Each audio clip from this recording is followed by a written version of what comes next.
How to get away with murder, Islam style.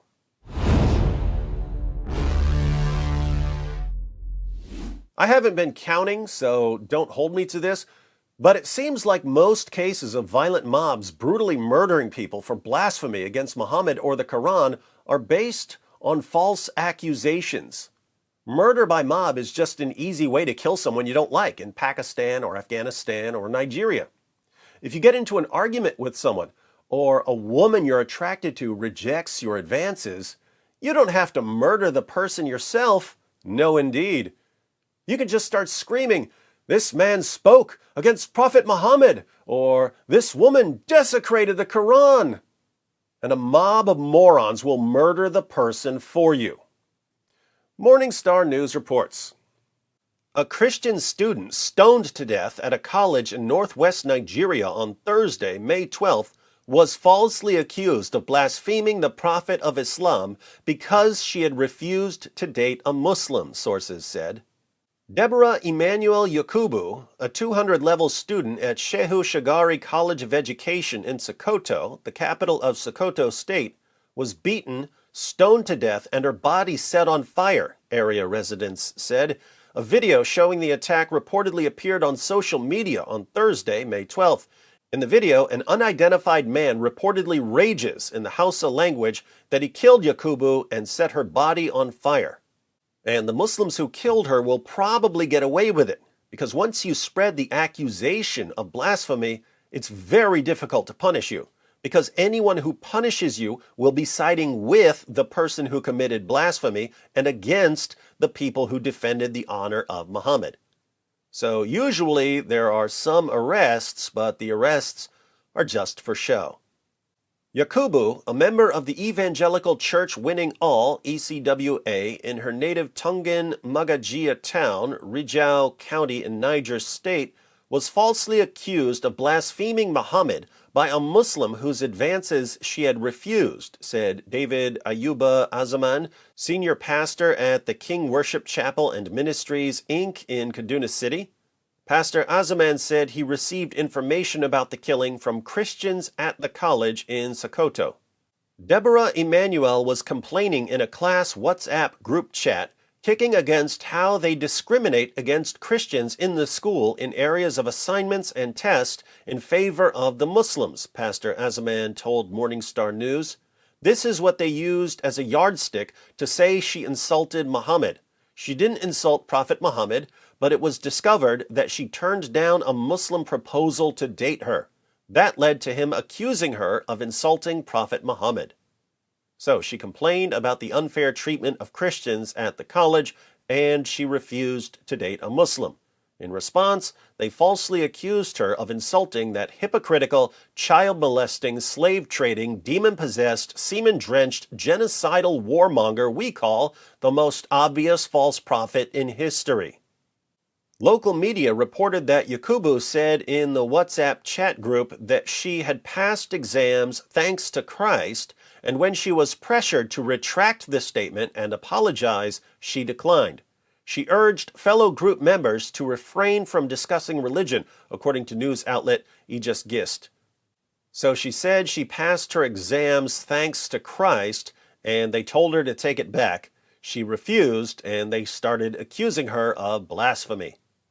Area residents told Morning Star News in text messages that a Muslim mob dragged Yakubu from her hostel in the morning, stoned her to death, and burned her corpse. This morning, a Christian female student was stoned to death and burned by some Muslim students who accused her of insulting Muhammad, said area resident James Shingumi, as did another person living in the area. The Reverend Kelvin Ugwu, a Roman Catholic priest, said in a statement that he had viewed a video of the assault. There are videos of the attack all over the internet. You can find them on your own if you want to see what they did to my sister in Christ. I can't bring myself to share the videos of how they stoned and beat this young lady to death and subsequently burned her body, Ugwu said. It is very, very traumatizing. He said the killers video recorded the killing, shouting the jihadist slogan, Allahu Akbar, God is greater. Why does this keep happening? What is the content of the insult she was accused of? Ugwu asked. How was it investigated? What part of our Constitution allows this? Why are we silent about this evil? Why are Muslim elites silent about this? When are we going to have this conversation to put an end to this evil? Why are we silent about this evil? Good question. To be fair, we're not silent. We're just oddly quiet. We don't get very loud when a Christian is brutally murdered in the name of Allah. And it's not just Christians who are oddly quiet. Most of the world whispers about Islamic mob violence. Think about this. Islamic blasphemy laws give people a license to murder anyone who upsets them. A Christian college student was stoned and set on fire in broad daylight. There are Muslims bragging about it on Twitter. And most people don't know it happened because most news agencies don't even bother to report stories like this.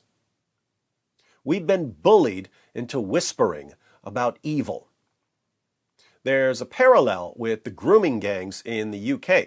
British leaders and journalists and people in general were bombarded with the idea that if they speak out about the Pakistani rape gangs who were grooming, drugging, raping, gang raping, and pimping thousands upon thousands of young British girls for decades, they were racists. The British were bullied into whispering about evil. But what can we do about Christians and atheists and Hindus who are being killed for blasphemy and apostasy? Well, in the words of the great Cyrus, can you count, suckers?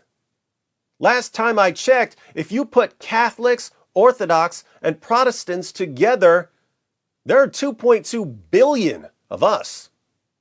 When it comes to blasphemers and apostates being slaughtered in the name of Allah, a lot of atheists, especially ex-Muslim atheists and Hindus, would be on the same side of this issue with us.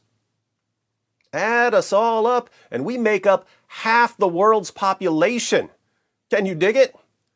Politicians and journalists and tech CEOs looking the other way can't silence half the world's population.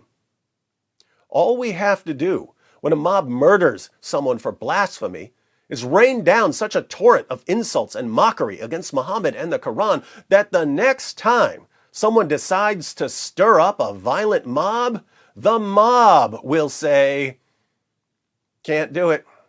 Bad idea. Whatever this person said that upset you, it's nothing compared to what the rest of the world is going to say about our prophet and our book if they hear that we killed another person for blasphemy.